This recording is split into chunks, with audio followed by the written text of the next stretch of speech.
أن لا إله إلا الله وأشهد أن محمدا رسول الله.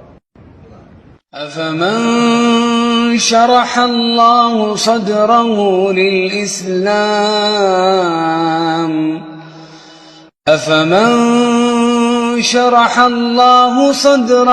للإسلام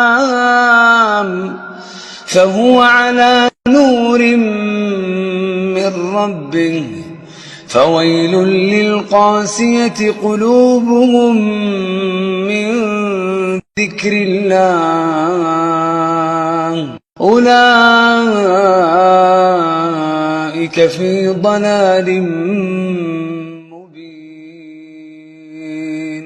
فمن يرد الله أن يهديه يشرح صدره للإسلام،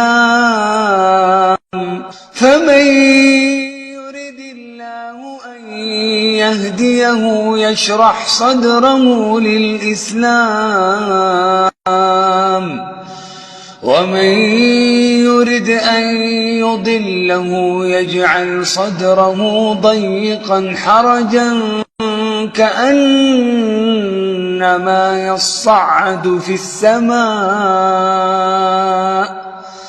كذلك يجعل الله الرجس على الذين لا يؤمنون.